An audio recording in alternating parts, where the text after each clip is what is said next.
Welcome to Inside the Game on the National Soccer Network.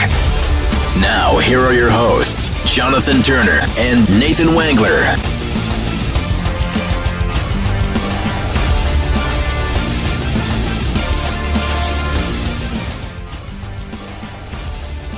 Good morning. It is Thursday, July the 10th. You're watching Inside the Game here on the National Soccer Network alongside Nathan Wenger. I'm Jonathan Turner. Happy to have you along wherever you're watching here this morning. And it is Thursday, so we have one day before we get ready for the weekend. And more importantly, as we always kind of talk about this, make sure you subscribe, like us, and share this with your friends and family. We're live right now on YouTube, Facebook, Twitter, and Roku. And we are happy to have you wherever you are watching. And Peter hopping in the comments. Greetings, ITG, Inside the Game. I guess that is what our initials are, isn't it? ITG. It's like TGIF. Right. Man, talk about that, right? Talk about as a kid. Now, granted, I don't know. Did they have TGIF when you were growing up? Yeah, of course they had TGIF. Well, yeah, I don't know. I mean, we're talking about the restaurant here? No. I mean, we're talking about there was actually on Peter's going to know this because Peter and I are probably similar in age. TGIF was like a series of television shows on Friday evening that took place. Like, you're like 8 o'clock. It was like you all got around the TV and you watched TGIF. And so I want to say Family Matters, Boy Meets World. I mean, I know all these ones. Those type of shows were where you could watch on a Friday night with your family. Now you got me. TV, some pizza. Now you got me curious. Oh, okay. And again, I don't know. I don't know the exact. I don't remember the exact shows, but I want to say it was Family Matters and maybe even Full House was on at that time. Oh, so TGIF was the program, and they had all these shows. No, it wasn't even a program. It was their Friday evening slogan. Lineup slogan. Okay, yeah, thank goodness it's Friday. TGIF, right? Okay, I thought this was a specific show for a second, and I'm like, nope, never heard of that. No, been to the restaurant before, which is, depending on where you are in the country, it can be rough. I went to the one in West Virginia on the way down to South Carolina, and man, that made some rumblies in my tummy. Tell you what, that did not end up going well. I think they poisoned our food, to be honest with you, because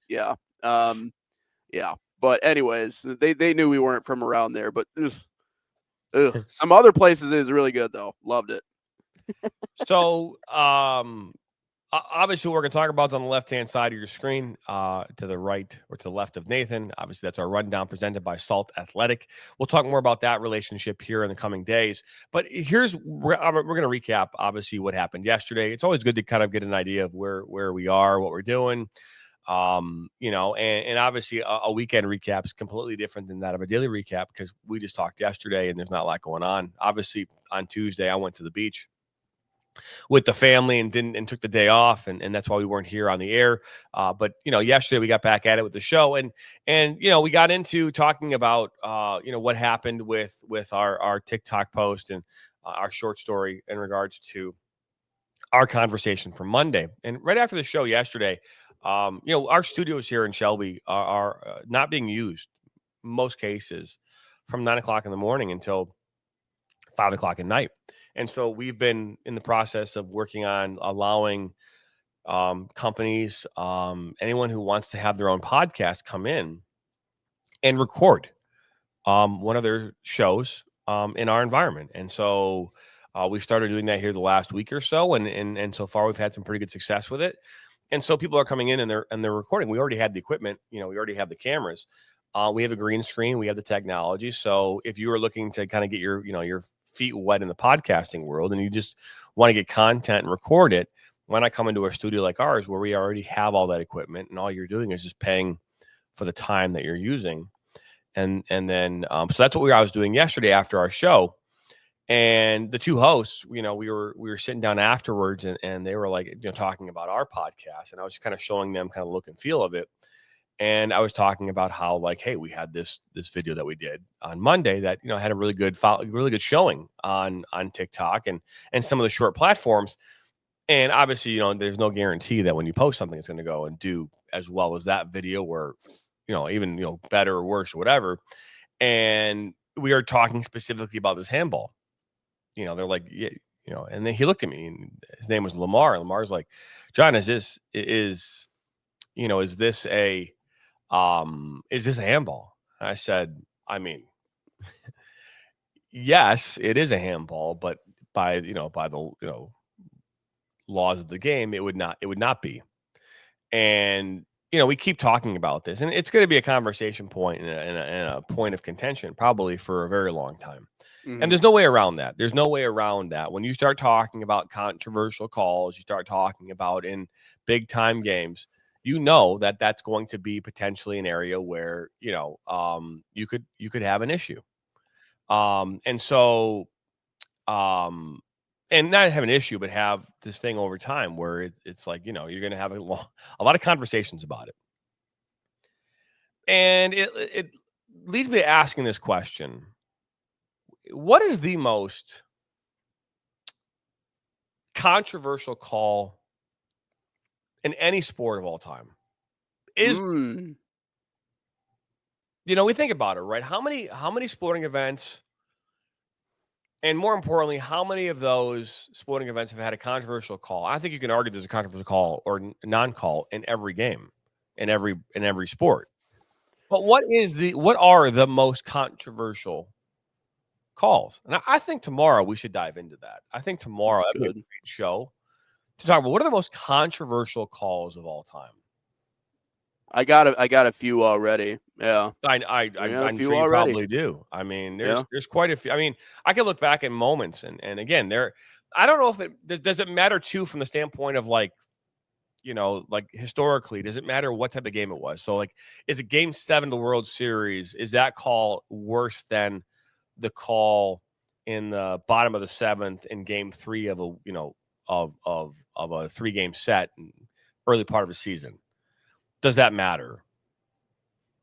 You know what I mean? So I feel like that would be, but probably on some level it does. But I think if you look at the most controversial calls. Can I present one for you? Sure.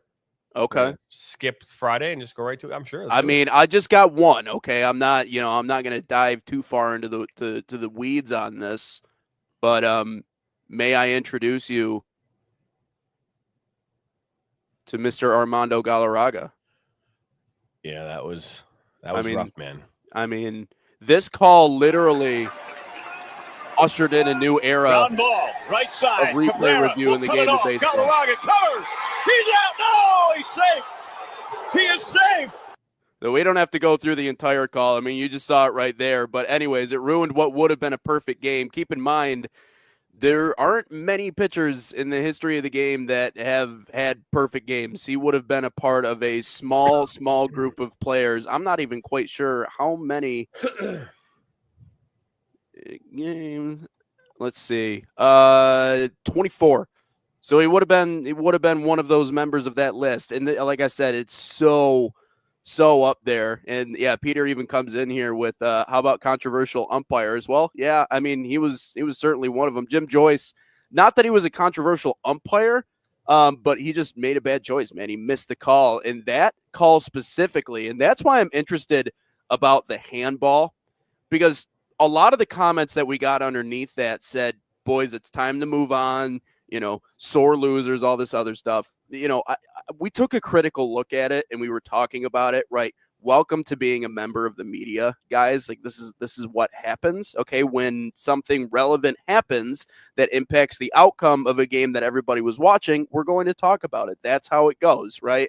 And then of course you get some of the comments like make podcast equipment more expensive, which it's like, try to come up with something original for once, right? Everybody just says that under every post, or you could just, have your own show or use your big boy words. That's an option too.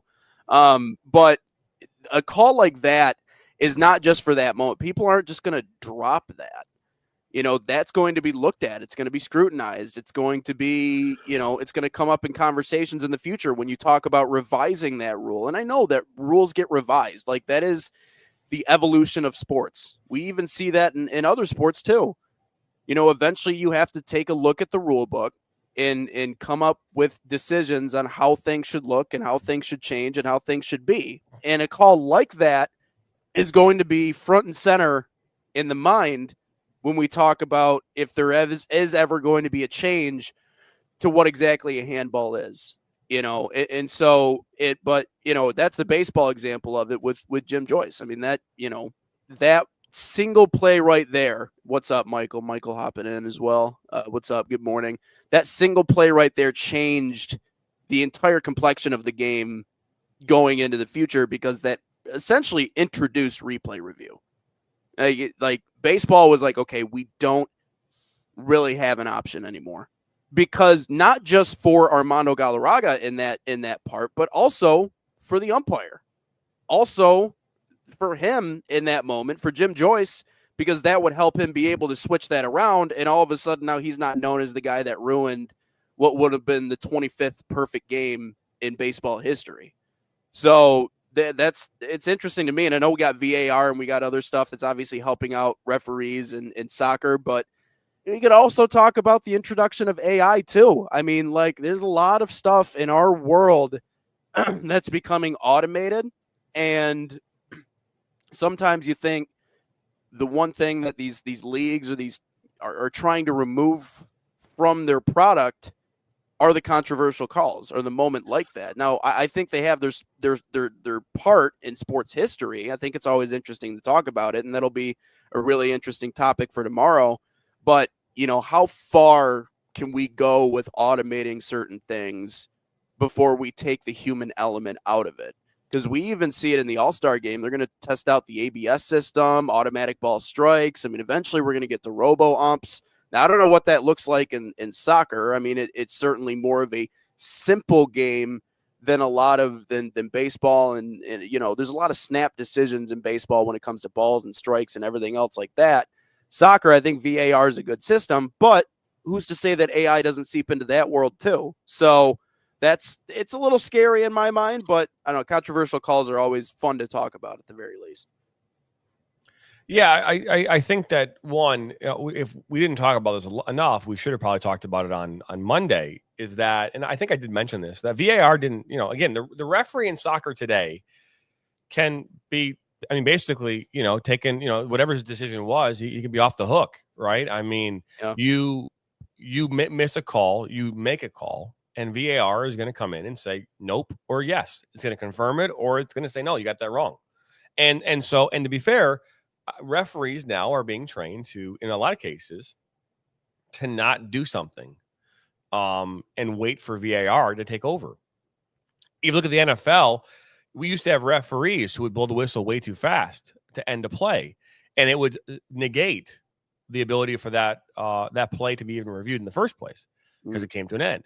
Now we see plays being extended. They aren't blowing their whistle anymore, because they want the replay system to be able to have a moment to review it and then make a change.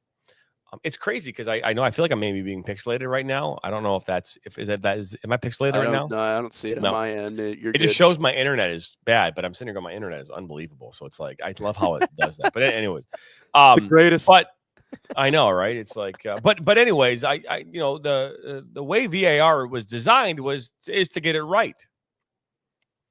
It's designed so that you get it right. You know what I mean? And so at the end of the day, referees across every sport, umpires, whatever you want to call them, at the end of the day, the job of the referee is to get the call right. And so that's what VAR does, right? It's designed to. And now I know there's some controversy about what VAR is and what it can be and what it isn't, and all these other different things that make it, good, bad, or indifferent. I still think that a majority of these calls are they're getting them right. And I know there's some controversy behind, but to be fair, we kept getting called like homers because we were like, complaining about this handball. I mean, as much as I am a homer for the U.S. men's national team, to be fair, I just like to be on the side of the coin where whatever's happening on the field, as long as it's fair, and as long as they're applying the rules equally, I don't care. I don't have any skin in the game. yes, I'm an American, and yes, I love watching soccer in this country, and yes, I want them to win. But at the end of the day, I'm not rooting for Mexico. I'm not rooting for them. Right. But what I am doing is I'm rooting for the game, and hey, if Mexico wins the game, great. If they lose the game and a U.S. men's national wins, great. I don't have, again, it's not like your hometown high school soccer or football team, right? Where you went to high school there and you're like, you really, no, I mean, I don't know if I have that same love for the team where I'm like, I get so excited. Like, right. I don't have that, but we're not homers. No. The foul, again, I wanted someone to take that picture and I want them to walk down the street of any city in America, the picture of that handball, and literally random ass people on the street. Like Jay Leno, like the Tonight Show on the streets. You walk up and just ask people, you know what I mean? And ask this question. Is this a handball? I mean, is that a handball? Again, I mean, we can call it, it's a still image. I get it. But is that a handball? No. And if you ask that question, the only person that's going to say no is one that wants to, that wants to fight you. You know what I mean? Like, they're like, right. You know what? It's like, I'm not saying like physically fight you, but they like to fight. They like to argue. Yeah. Yeah. There's no, right. That's a handball. Yeah. There's no other way to put it. That is a handball. Right. Yeah. Whether you're watching it in a U13 boys game or a U.S. men's national team Gold Cup final game, it's a handball wherever you look. Right. It just does it. Right. What gets mixed up in all of this is the rivalry component of that matchup of Mexico versus the United States. And Alexi Lalas said this the other day. I was listening to his show. He mentioned, and I don't necessarily know if I agree with this, but he talked about how the United States and Mexico is arguably, internationally speaking, the greatest rivalry in soccer. Now, yeah, I know. I kind of responded the same exact way to that. I think there are maybe a few other matchups that are a little more heated, mostly because when you talk about if they're going to play at the Rose Bowl or if they're going to play on the West Coast or anywhere, you're going to see about a 90% contingency from Mexican fans, and then you're going to see some scattered red, white, and blue in there as well. Now, again, if they play in like Cincinnati or Columbus or whatever, a little bit of a different story. But, I hear all these U.S. men's national team players talking about when they played Mexico, like at the Rose Bowl, and you walk in there and it feels like you're in Mexico City. So, and there's a lot of really proud Mexican Americans that still cheer for Mexico when they play on the international scale. Now, the one thing that I'll challenge American fans to just be better, right? Some of the comments and stuff, especially after we lost, was just not it. And I get it, but like it's a game at the end of the day. And when you have rivalries, sometimes that gets mixed into the logic of all of it. Like I would love to see that handball, but against two teams that really are not rivals in a nothing game somewhere, someplace. Like if this happened in the U.S. Open Cup, would we be having as spirited of a debate about whether or not it was a handball versus if it affected the outcome of USA-Mexico? Because it was a 1-1 tie in the 66th minute. Like, yeah, they outplayed the United States men's national team, sure. But to say that wouldn't have changed the complexion of that game is completely false. In a lot of ways, if they go in front 2-1 in that situation, now you're just over 20 minutes away from hitting 90. I mean, it's getting later into that game. Now you just have to hold on towards the end. And I will say this, I'll extend an olive branch here today.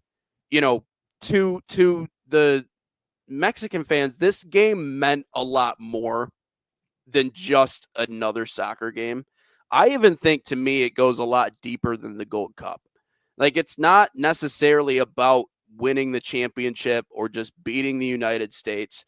I know that we stay away from the political stuff on this podcast, and I want to keep it that way. But that doesn't mean that we don't know what's going on in the world, right? And if you don't think that we do, you don't know us, me specifically, because in my realm of work, I work with and I know a lot of athletes that are not here from the United States, they are from different countries, Venezuela, the Dominican Republic, Mexico, all these places where they want to get their families out of those spots, bring them to the United States in order to give them a new chance.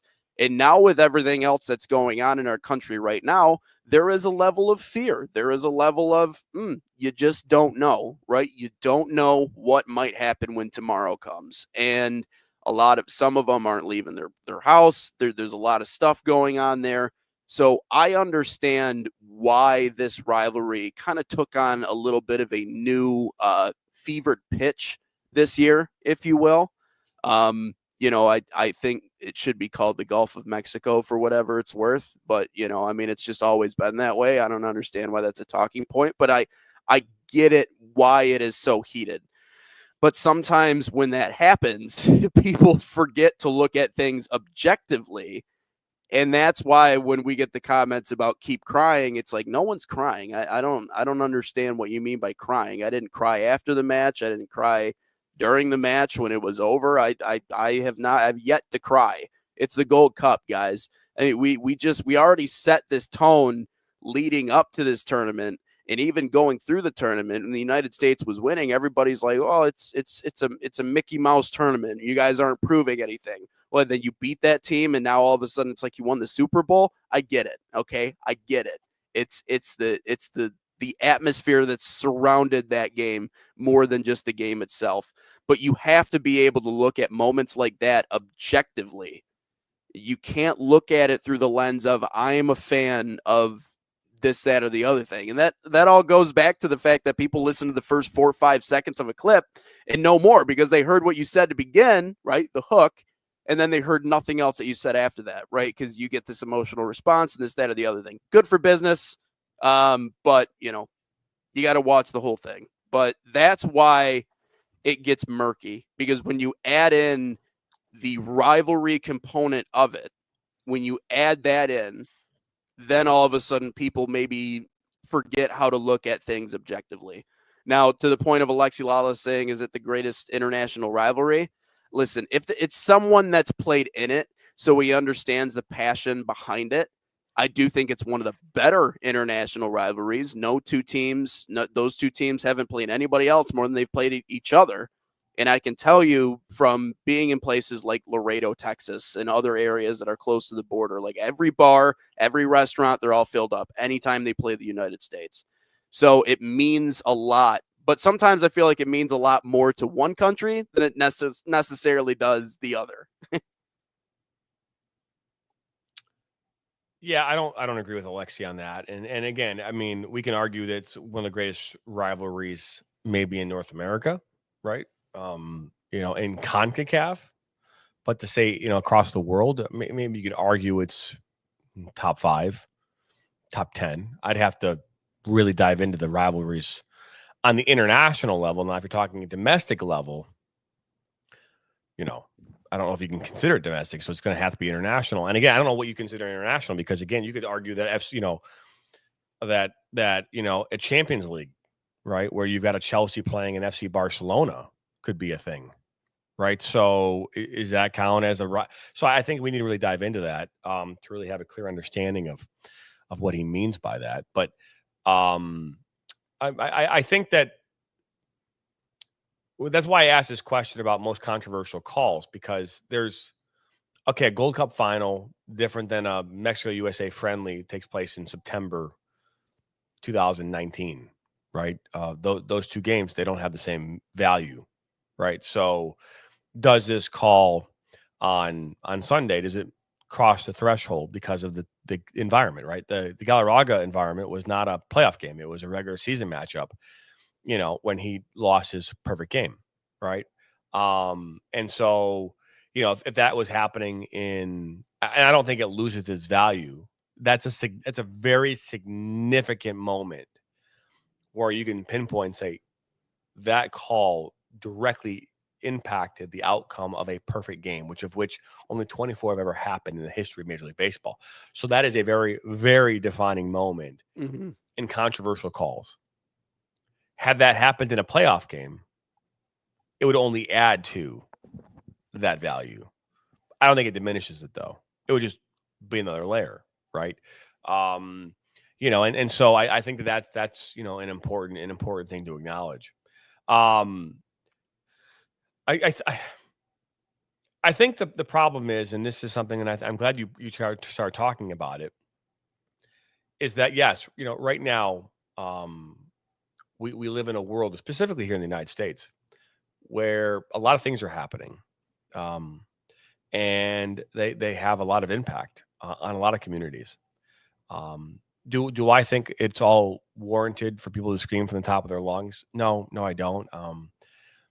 If I look at life like a soccer game for a moment as a referee, there were things that you would see. There were trends that you would see.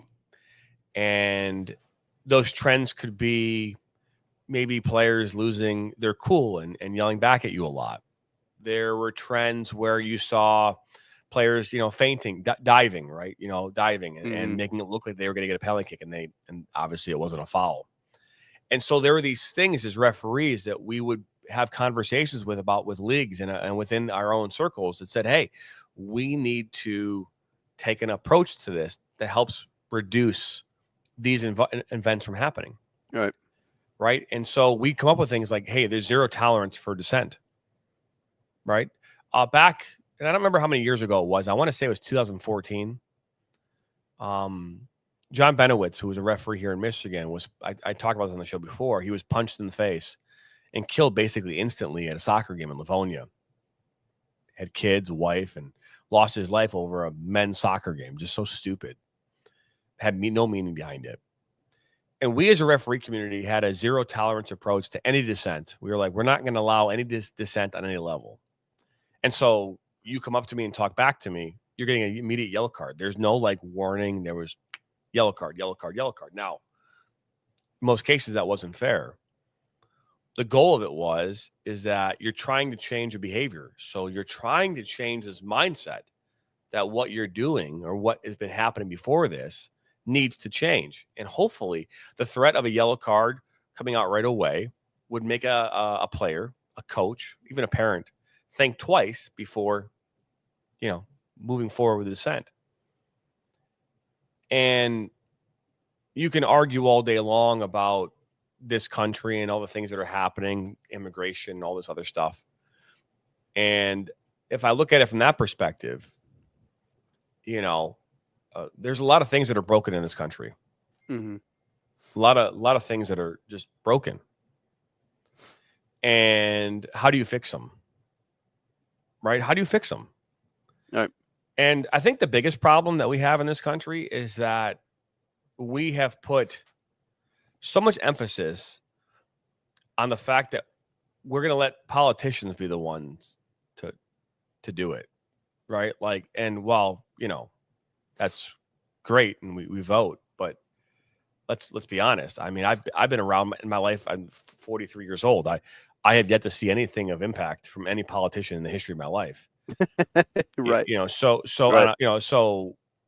I obviously you don't have a choice. Yep. But, and we're not ones to get into, we're not ones to get into like the political aspect of our world. But I think it's important to acknowledge that we're at this point in our society here in the United States where we're constantly questioning like this country. Yeah. We're constantly questioning all the things that happen in it. And I think it's okay to acknowledge that we're dysfunctional, that the country is dysfunctional. Yeah. And again, if you haven't walked into any house in America and met with a family, I have yet to meet a family that isn't dysfunctional on some level. There is dysfunction in every family in the world. Yeah. Again, we all love each other, but we all show love different ways. We all do. I go, so yes, there is a lot of dysfunction in here in this country, the biggest thing that I struggle with, Nathan, is that we all want to yell at each other. Right. You know what I mean? Like we all just want to yell. Oh. Who can be louder? Right. You know what I mean? Who can raise the most the most volume? You know, who can be yelling above everybody else? Because in today's world, it isn't so much what you're saying, it's how you say it. And if you're the loudest and you're hopefully just trying to shut somebody else down by just yelling and yelling and yelling and yelling, and people just get tired and they walk away, that's not a productive way of solving problems. Yep. And to be fair, just having conversations like me and you are having, and having that with other people who maybe share differences of opinions about this, is a way for us to find healing in a time in which there's a lot of that needs to be done. And the reason I brought up the whole like refereeing thing with zero tolerance is that when a system is broken, when something isn't working, you oftentimes have to go extreme one way or the other, right? And in order to find a balance. Yeah. If anyone thinks that this is like what's happening right now with immigration in this country is going to be like, like this is it and this is how it's always going to be, well, then you haven't lived in this country long enough to know that every 4 years a new president comes in and policies change. Mm-hmm. Yep. You know, and policies will change. And while it sucks right now, policy will change in 4 years. And guess what? It'll either get better or it'll get worse. Yep. You know, I mean, that's usually how it works. You know, and so and how does that apply to soccer? Well, I mean, think about it. I mean, everything we just talked about applies to soccer. Yeah. And so I do think it's relevant to bring up, though, you know, and I know that we want to obviously avoid that topic because it can be polarizing. And the last thing we want to do is polarize anybody on this show. I mean, the greatest thing about sports, we always bring it back to this, is that it is, at the end of the day, it is an escape from all of that, right? Like in that game on Sunday, you know, there was no gray area. There was no cheating. There was none of that. I mean, it was, you know, you versus me in a soccer match, football match, whatever you want to call it. There's a winner, there's a loser. It's elimination. Like, let's go, let's do it. You know, but when you talk about politics and you talk about life, I feel like we're all kind of losers in one way or the other. None of us really win in this scenario. And the most important thing, I think, to me, when we mention this topic, because it would be one thing if we were talking about, you know, say basketball, like if this was a basketball show. I don't really know how much that element of our world and our country really impacts the basketball community. I mean, the majority of players in the National Basketball Association are American. They're from here, right? But if they're not from here, a lot of them are, you know, from European countries and, you know, whatever. Or hockey, same thing. I mean, most of them are Canadian or American, you know, like it doesn't uniquely really impact that sport. But when you talk about baseball and those guys moving their families over here, when you talk about specifically the sport of soccer here in the United States, because of our diversity and our diversity of thought, which I thought was described on this podcast once upon a time as a superpower. And I do think it is. I think it's a great thing. I think it's the greatest thing about our country. It impacts this sport harder than any other sport. It is uniquely almost a part of the soccer landscape in the United States. As much as we hate to say it now, it is, because of how diverse this sport is. And it's what makes it a beautiful sport. It's what makes it the world sport. I remember using that as an intro for the last Flint City game that I did. It's the world sport because it was an international friendly. And that's the first time I've ever called a competition between two teams from two different countries. And so that was why that was a uniquely exciting moment for me. But I know we want to move on to some of the other things here. I just think this is a really good topic, really good conversation. But the last thing that I'll tell you, and to those people who have been watching our videos and commenting, good, bad, or indifferent, you watched. But at the end of the day, it's also important to not paint an entire country of people in the same light. That's where I find problems. That's where I get really discouraged when you see some of the things that are being said, because I understand that you're angry. I understand that you're frustrated. I understand that there are things that are going on right now that are messy, and it's worth talking about, and it's worth acknowledging. JT and myself are not deaf to what's going on here in the United States. We understand very, very specifically what is going on and the things that are happening to good people in this country, good, bad, or indifferent. We understand what's going on. And so to those who want to paint everybody as a certain way, I would be careful with that, because you look back at history, the reason why we've had so many wars and the reason why we've had some of the atrocities we've had happen in our world is because we wanted to paint an entire group of people one way. And I know that cuts both ways. And I understand that your head man, the politics and the politicians and the people that make those decisions are going to set the standard as to how you're looked at as a country. And that will never change. And I understand that. But JT and I are not, we understand. We see it, we hear it, we feel it, we deal with it. I feel like in maybe indirect ways, specifically when you talk about certain places to where maybe there's players or teammates or coaches or whatever that don't want all their information out there. We get it, guys. We understand it. Okay, but so it's important that you don't paint an entire group of people that way, because when you do that, that's a very, very, very slippery slope. Talking about the game here. But if I have to take a step aside from our typical rundown to say that we understand, and not just that we understand, we sympathize with what's happening in the world, I think it's just important to mention that. It's important to mention that because it does uniquely impact the game of soccer/football more than any other sport, in my opinion. Yeah, I mean, we've heard stories throughout the country. We've heard it from I've had conversations and in regards to maybe ICE agents going to amateur games, and being and pulling people out of the stands and pulling players off the field.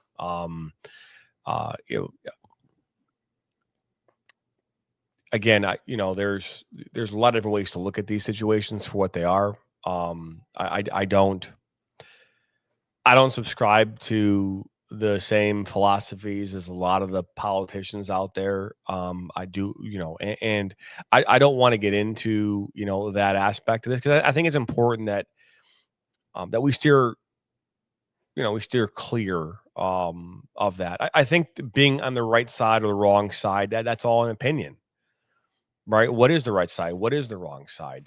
There's so much gray area. There is. And I think that all of us are guilty of probably in our lifetimes committing a crime. All of us are, right? None of us here all of us have gone a mile over the speed limit.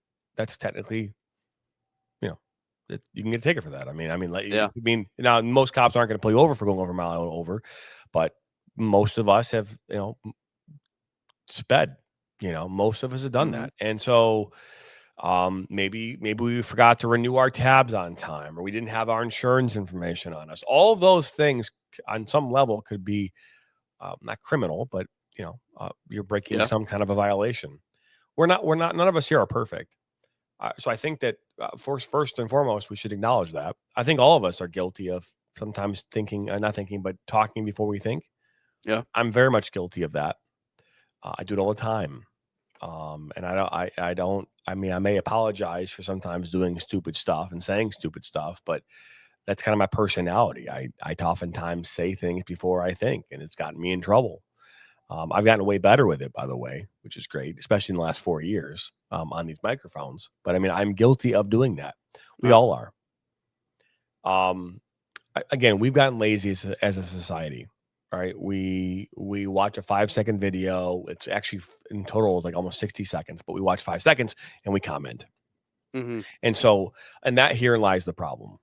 If everybody, and I once said this, if everyone just took a deep breath and counted to 3 before responding to something, we'd all be in a much better place. But I remember I said that once, and someone said, "You shouldn't tell me what to do." I was like, "Oh." I was just saying, like, hey, if we all just did that and just counted to 3, and maybe someone didn't count to 7, but if we all just did that, then maybe we wouldn't be where we are with a lot of the problems that we experience in society today, where we're all so quick to jump to start yelling at each other. But we are aware of what's going on in the world today. We are intentionally trying to steer clear of it because, one, we don't have, this is my perspective. I don't think anybody in the media per se really has any clear idea what's up and down. I think that I live in Detroit, Michigan. You live in Grand Rapids, and I don't have to deal with it. I don't live in a border. I mean, I live in the border of, let's be honest, Canada's not the same thing as Mexico. So I don't live in a border state. And I think that people who live in Arizona and Texas and along the southern border, I think their opinion probably means way more than mine. Yeah. You know what I mean? And so I feel like, hey, if they're like, we don't want this, or like, hey, we're okay with this, I support it then. Yeah, because I don't, I feel like, again, like, you think about this, how many things are we impacted by every single day in this country, or things that we, like, again, the floods that happened in Texas. Now, I feel for everybody in that situation, but I don't live in Texas. And so the flooding that happened there doesn't actually on any personal level impact me. It's a terrible story. It's tragic. But me getting on my soapbox and going on Facebook and talking about how bad the response was, what does that do for the people of Texas? Yeah. Right. So we all get in this, like, I got to help. You're drawing attention to yourself in that scenario. Yeah. So it's just like, I find it to be disingenuous. I find it to be a lot of different things. Hey, as I said this before, when the whole George Floyd thing happened, I go, my job is to stand alongside my friends of color, be beside them, be next to them, be there to support them. Right? That's what my job was. It wasn't to step in front of them and make it about me. Yeah. It's me looking at my friend to my left and my friend to my right and saying, hey, I'm here for you. Yeah. What do you need from me? You know what I mean? That's what I'm here for. Like, not me like stepping in front of them and saying, hey, I'm gonna do this, I'm gonna do that. No. Like, hey, what do you need from me? Like, that's how I thought it should be. And so we just needed to be more of that. Yeah. But let's dive in the Midwest Premier League. Okay. Right, let's get into this. All right. We're gonna dive into this now. Let's get into some soccer talk. Okay. Skydiving. Hey, so we're gonna talk Midwest Premier League standings currently. The North Division of the Gateway Conference right now, Lenoma FC is currently sitting atop the table. And then on the other side, in the South Division, you've got Ether Belleville FC sitting atop the table. And so there will be a championship game between the North winner and the South winner. It's interesting to see how that will play out. If we get into the Great Lakes Conference, Michigan Stars right now are currently tied with the Michigan Jaguars. And I do believe they play each other tomorrow night.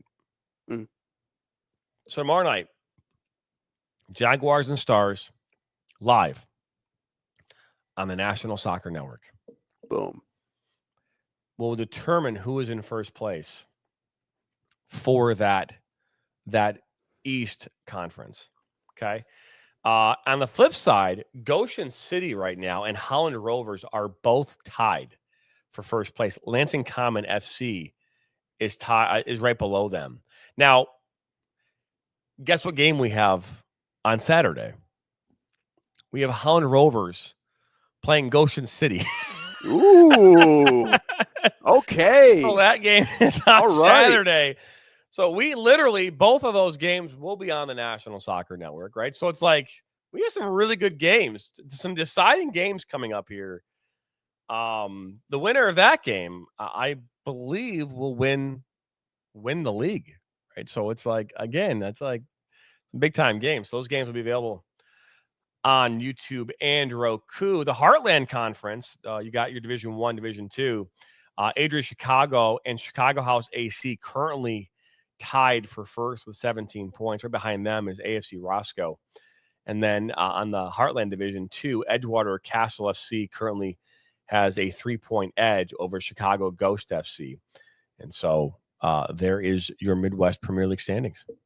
It's Chicago, man. They got in the Heartland Division, they got Chicago Ghost FC. Yeah, one step behind. You got a couple of different Chicago teams over in the Heartland Division 1 that are atop the standings. Chicago's got some good clubs over there. I mean, it helps when you have 1 billion people in your city. You got a lot to choose from. But no, what's nice is that if you're going to get towards the end of the season, you may as well have the matchups of number 1 versus number 2 to decide everything. So that'll be awesome. I been following the Holland Rovers a little bit because I know that we obviously we cover a lot of their games, and I thought they've had a tremendous season. Goshen City FC is pretty good too, but feels like it's almost like a playoff game while not being a playoff game because obviously you still have to decide a few things. But yeah, man, exciting matchups coming up this weekend. Plus we got Flint City and a couple of other things going on. Yeah, so speaking of Flint City, USL League 2, let's talk right now. So last night, again, Flint City did play against Northern Indiana, and they did come away with that victory. We talked about this yesterday on the show. And so what they've been able to do is make the playoffs for the 27th time in 29 tries. So that is I think the biggest playoff, in the history of the league, right? 27 out of 29. Nobody's even come close. And if we talk about this matchup, they won 2-1 last night. And again, they play on Saturday to clinch the title. If they win that game, they will have won the Great Lakes Division for, I think, 17 times. It's like their 17th time. Right? I mean, you think about that and go, my goodness. I mean, this is, again, we talk about the gold standard. The gold standard is, what you're seeing there. I mean, you can't not talk about this in regards to the Flint City Bucks. And so it would be, so the Bucks have qualified for US2 playoffs 6 times in a row every season in Flint and are one of 4 sides that can make such a claim. In club history, we have qualified for league playoffs 27 times in 29 chances, claiming 4 national titles. Most recently in 2019, 11 conference championships and 16 division crowns. Last one was last year. So if they win on Saturday, they would have won their the 17th time. And again, they've won 11 conference championships. So when they go into the playoffs here next week, they're fighting for a conference championship, and they'll be playing that in Des Moines. So Midwest United and Flint City Bucks for the 2nd consecutive year are making their way to the playoffs. It's be interesting to see how this all shapes up. And I like that. I like that little. I don't know if it's a rivalry or what it is necessarily now, but we got something brewing between Midwest United kind of coming up the ranks, and now 2 years in a row for them making the postseason. And I think they're probably kicking themselves a little bit for the slow start they had to the year because you take away some of those games and maybe that goes a little bit different. Now we're talking about them really securing that top spot. But yeah, between them and Flint City, I mean, I know Midwest United handled business the last time around and that was huge for them and it got them into the playoffs. But I was talking to Ricardo Rittersberger yesterday, who works the West Michigan Whitecaps. He was the male athlete of the year at Aquinas College, but plays for Luke Ruff over at Midwest United. And he was mentioning how last night was really the important one in terms of their hopes of being the ones to win the Great Lakes Division, because Northern Indiana FC, and I have to give Tiago Pinto a little bit of credit, their head coach, because he's also the head man over at Bethel University. They were bad to begin the year. I mean, they were real bad. At Midwest United, I think, beat them 6-1 when they played them. I think it was their 2nd game of the year. I mean, it was not good. But they ended up turning things around. To their credit, they actually put together a pretty okay season. And so they were kind of holding on to the hope that, they would find a way to pull off that upset on the road, and then they would be the ones to finish first. But it is what it is. Now, obviously, Flint City, barring a massive upset in their last game, are probably going to be the ones to secure that division. But there is something to be said about, even if you're not going to win the division, just get into the playoffs, because when you get into the playoffs, anything can happen. At least you're in the picture. Now, last year, obviously, they got bounced out in the first round against Fort Wayne, but they got a pretty deep team, man. They got some good athletes. Takawira Vitalis is easily one of my favorite players to watch this year. He's one of the strikers for Midwest United. He's a little wily, but man, that kid's fast. He's athletic. Luke Ruff is probably would have been your worst nightmare back in your refereeing days if you were still a ref, man. That man, he says everything under the sun. He's the loudest guy ever. And then they card him, and he throws his hands up, and he's like, well, what did I do? It's like, well, you know what you did, all right? Even if you're not saying the no-no words, you're still yelling all the time. Calm down. So, but he's great. They're good. But, yeah, that's a fun little dynamic that's forming between those two. That'll be fun to watch for years to come. That it will. We're going to dive quickly into the UPSL before we start talking Christian Pulisic here for a moment. UPSL official national playoffs are underway here starting this weekend. And why is that important? One is last weekend we covered the Chicago Nation versus KS Wisloka, where Chicago Nation won that matchup. I think it was final score was 2-1. Detroit City FC beat Detroit United, the staple here in the Great Lakes division here. Sorry, Midwest East Division here in Michigan. They beat, Detroit City FC won that game on Monday night out at Detroit Mercy.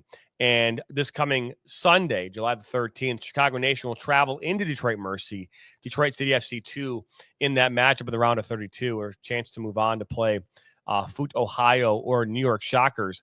That game will be broadcast by none other than who, Nathan Wengler? On the National Soccer Network. Bam! There it is. So we got some great matchups. We'll also be traveling to, I believe, Cleveland for the winner of that game. And so, because New York and Foot Ohio, they are in Ohio. So I think they're going to make this game played someplace in Ohio, depending on who wins the game. So we'll be in charge of that broadcast as well. And so we're excited about that. So, but yeah, UPSL, I mean, traveling look at again, you know, you've got a lot of really good teams. Florida Premier FC is in there. Lakeland United, Miami United, Potreros FC, Tennessee Tempo, New York Bravehearts, SC, Fall River FC. We go out to the basically the west side of the country, west United States. Seattle Eagles. You got Valley 559. I mean, just a number of really great teams. Next Level Soccer. And so those, if you know, those games, a lot of those games are already taking place. So the round of 16 is currently underway July 12th for those games. It looks like that game between Seattle Eagles and Deportivo Rose City was tied 2-2. Is that a 17 or a 16? What is that? I feel like that. No, okay, 6. They won 7-6 in penalties. It threw me. I was like, wow, that's a lot of penalties that they won 17. I was going to say that's a lot. And so, yeah, so the UPSL playoffs kicking off this weekend, the national playoffs kicking off for half the country here this weekend. Christian Pulisic, you know, he sat out during the Gold Cup. A lot of controversy behind that. It wasn't just him, it was a number of other players, right? 8 of the 15 normal players that play for U.S. men's national team were not part of the roster for the Gold Cup for varying reasons, injuries, sabbaticals, you name it, right? And the biggest thing that we've been talking about relating to this tournament was the fact that Captain America, right, the quote-unquote most talented U.S. men's national team player arguably ever, was not on the roster and needed to take a break. And we felt this morning to talking about that was an important thing, because when we start talking about what is next year's roster going to look like, who are the 26 that will be named to the World Cup roster? Again, you can take 26. You're not taking them very far, right? You know, and the reason behind that is it gives you a chance to move players in and out who otherwise, if there's an injury, you have players, right? So, and then on game days, you're going to dress 18. So the question that I have is, what does Christian Pulisic have to do to regain and earn what he has lost by not playing in this tournament? And has he lost anything? Has he, in fact, lost anything? I know that Landon Donovan and Alexi Lalas, they have all taken sabbaticals. Tim Howard also taken a sabbatical. a lot of scrutiny over what Christian Pulisic didn't do in this Gold Cup. The question is, what does he have to do now as a fan, right? As fans, what does he have to do to regain, earn our trust if he lost any in the first place? Does he get a pass?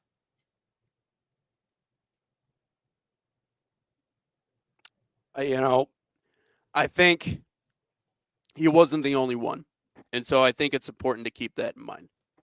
I don't think that's necessarily giving a pass, but I will say, one of the things that I think is interesting, and I've heard this talked about a lot over the course of the last 20 plus years, the international schedule, and specifically when you talk about the league that he's playing in, has gotten far more demanding than maybe it was just a few decades ago. And obviously, Pulisic's been dealing with a hip flexor issue. There are other things that he's trying to, kind of get away from in order to help ensure that he's ready to go for the 2026 World Cup. And obviously, AC Milan did not do well this year. They will not be playing European football in the upcoming year. So, they didn't qualify. They didn't get the results they wanted. And so there's a little bit of controversy with what's going on there, but they'll only be playing domestically. And so for Pulisic, when it comes to September, and this is why, and you and I agree that it's probably worth an entire show in and of itself to talk about who we think is going to be on that 2026 World Cup team. Because there are, I'm being completely honest, I do think there are some players that have earned their spot through the Gold Cup. And regardless of whether or not they ended up winning that Gold Cup, a lot of it came down to who do we have? Because depth is the one thing. We know who our headliners are. We know who our best collection of players are. But oftentimes, especially when you're talking about the World Cup, you only have so many players. You can't call up every single one of them. So who fits into the mix in terms of who can provide that depth? Pulisic is going to have to prove a lot of things coming up in September. I would certainly hope that the next time that this team hits the field, whether it's either Japan, South Korea, which, by the way, keep in mind, is in that top 30 in the international rankings, which is something Mauricio Pochettino has not done well with. My man's 0-5 against teams ranked in the top 30 in the world. That is alarming. Okay, that is alarming to me. It should be alarming to you. It should be alarming to American fans. Do I agree with the notion that we should fire him right now and go get a new guy inside of a year until the World Cup, especially on our home soil? That would be a very bold decision, a ballsy decision, and you would have to tell me exactly who it is that you think would be a better fit.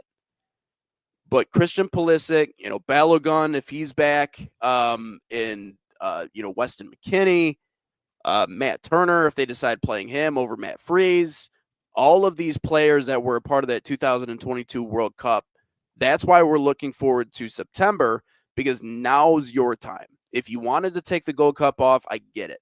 But now we have to see Captain America, Wonder Boy. We got to see him be that. He can't be anything less than that. And like I said, I think Diego Luna has earned a spot. I think Malik Tillman will certainly be on there. You're not going to like it when I say this. I think Sebastian Berhalter has also made an argument, especially towards the end of the tournament. So there are players that I think have earned their spot. But does he return with that rejuvenated sense of spirit and that attitude, that edge that we've seen in many a game, specifically against Mexico? And does he capitalize off of that? That's what's going to be important to me. In those matchups, more than any other matchup in the Gold Cup. Yeah, Mexico, okay, whatever. When you get everybody back, when you get the group that you want, and they take on a couple of top 30 teams, can you prove to us that you can beat someone who is worth their weight? That's what's most concerning to me, because he's 0-5 against top 30 teams. That is very alarming, and it should be alarming to American fans. I think he's got a lot of work to do. I think that we can talk about sabbaticals all day long. We can talk about needing a breather. I'm all about those things. There's nothing stopping him from taking a breather at the end of the Gold Cup. And so, again, in a World Cup year, I think that what he didn't do is far more valuable than what he could have done. Right. Yeah. And so him not joining his team, this team, for this Gold Cup run was a mistake. It was a mistake. I agree. And at the end of the day, we're talking about playing a World Cup on American soil, on U.S. soil here next year. And he had a chance to help build crowds, to help build a number of things within U.S. soccer. And all we talked about was how he wasn't part of it. Right? So at the end of the day, he has to regain our trust. And it's going to have to come in the form of how he handles himself both on the field and off the field here over the next couple months. And so for me, I need him to step up and be more of a leader. I need him to step up and do more for the game of soccer than he's ever done before, so that I, as a fan, can say, you know what, I believe in Christian Pulisic, because right now I don't believe in him. Mm-hmm. And that's the thing he's going to have to figure out. And again, whether you argue for or against or whatever, he did not play in this tournament. He had a choice to play in this tournament. He opted not to. Mm-hmm. And I think he's got to regain our trust. And I think he absolutely can do it, but he's going to have to make some changes. I'm looking forward to hopefully seeing him make some positive strides towards regaining that trust here in the coming months. But that is the 16 on this July the 10th. I want to thank everyone for stopping by here today. Don't forget to subscribe, like us, and share us with your friends and family. We'll be back at it tomorrow. Well, tomorrow on the show, we're going to talk about the most controversial calls in sports. What are they? Do they have any impact? Well, we'll talk about all that tomorrow. And next week, we'll get into who we think will be on the 26-man roster of the U.S. men's national team and so much more. Thanks for stopping by. I'm Jonathan. That's Nathan. You're watching Inside the Game. Come back tomorrow. Same time, the same place, right here on the National Soccer Network.